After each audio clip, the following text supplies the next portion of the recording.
ನರೇಂದ್ರ ಮೋದಿ ಈ ದೇಶ ಕಂಡ ಪವರ್ಫುಲ್ ಪ್ರಧಾನಮಂತ್ರಿಗಳಲ್ಲಿ ಒಬ್ಬರು.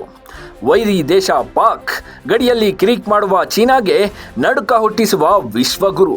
ಅಷ್ಟೇ ಅಲ್ಲ, ದೇಶದ ಮೂಲೆ ಮೂಲೆಗಳಲ್ಲಿ ಕಾಲಿಟ್ಟ ಕಡೆಯೆಲ್ಲ ಕೇಸರಿ ಬಿತ್ತಿದ ಪ್ರಧಾನಿ ಮೋದಿ ಈಗ ಹೊಸ ದಾಖಲೆಗೆ ಸಾಕ್ಷಿಯಾಗಿದ್ದಾರೆ. ಪಿಎಂ ಮೋದಿ ಇಂದಿರಾ ಗಾಂಧಿಯನ್ನೇ ಹಿಂದಿಕ್ಕಿದ್ದು ಎರಡನೇ ಅತಿ ಹೆಚ್ಚು ದಿನ ಪ್ರಧಾನಿಯಾಗಿ ಸೇವೆ ಸಲ್ಲಿಸಿದ ಕೀರ್ತಿಗೆ ಭಾಜನರಾಗಿದ್ದಾರೆ.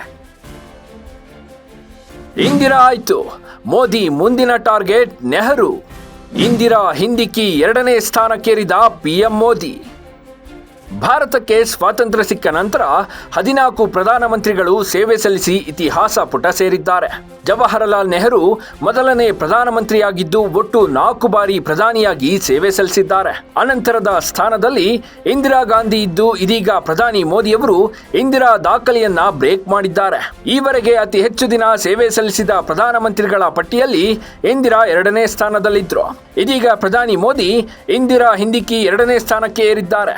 ಹಾಗಾದ್ರೆ ಯಾವ್ಯಾವ ಪ್ರಧಾನಿ ಎಷ್ಟೆಷ್ಟು ದಿನ ಸೇವೆ ಸಲ್ಲಿಸಿದ್ದಾರೆ ಅಂತ ನೋಡೋದಾದ್ರೆ, ಸ್ವಾತಂತ್ರ್ಯ ನಂತರ ಮೊದಲ ಪ್ರಧಾನಿಯಾಗಿದ್ದ ನೆಹರು ಅತಿ ಹೆಚ್ಚು ದಿನ ಸೇವೆ ಸಲ್ಲಿಸಿದವರ ಪಟ್ಟಿಯಲ್ಲಿ ಮೊದಲ ಸ್ಥಾನದಲ್ಲಿದ್ದಾರೆ. 6126 ದಿನಗಳು ಅಂದ್ರೆ 16 ವರ್ಷ 9 ತಿಂಗಳುಗಳ ಕಾಲ ನೆಹರು ಪ್ರಧಾನಿಯಾಗಿ ದಾಖಲೆ ನಿರ್ಮಿಸಿದ್ದಾರೆ.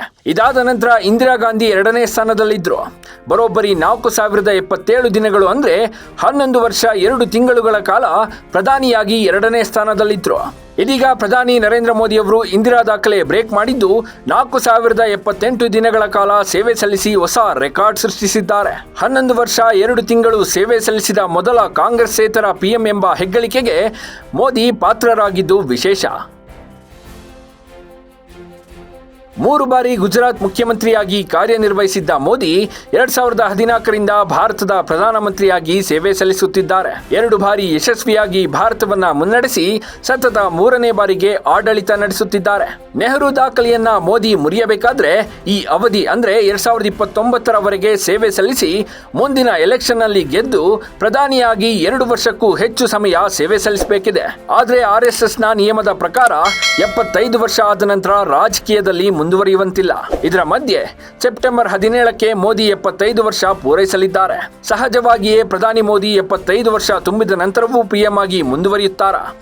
ನೆಹರು ದಾಖಲೆ ಮುರಿಯುತ್ತಾರಾ ಅನ್ನೋದು ಎಲ್ಲರಲ್ಲೂ ಮೂಡಿರುವ ಪ್ರಶ್ನೆ. ಮುಂದೇನಾಗುತ್ತೆ ಅನ್ನೋದಕ್ಕೆ ಕಾಲವೇ ಉತ್ತರಿಸಬೇಕಿದೆ. Bureau report, boss TV Kannada. Latest ಹಾಗೂ ಇಂಟ್ರೆಸ್ಟಿಂಗ್ ಸುದ್ದಿಗಳಿಗಾಗಿ ಬಾಸ್ ಟಿವಿ ಕನ್ನಡ ಚಾನೆಲ್ನ ಸಬ್ಸ್ಕ್ರೈಬ್ ಮಾಡಿ. ಹಾಗೆಯೇ ಬೆಲ್ ಐಕಾನ್ ಪ್ರೆಸ್ ಮಾಡಿ. ಇದರ ಜೊತೆಗೆ ಫೇಸ್ಬುಕ್, ಇನ್ಸ್ಟಾಗ್ರಾಮ್, ಎಕ್ಸ್ನಲ್ಲೂ ಮಿಸ್ ಮಾಡದೆ ಫಾಲೋ ಮಾಡಿ.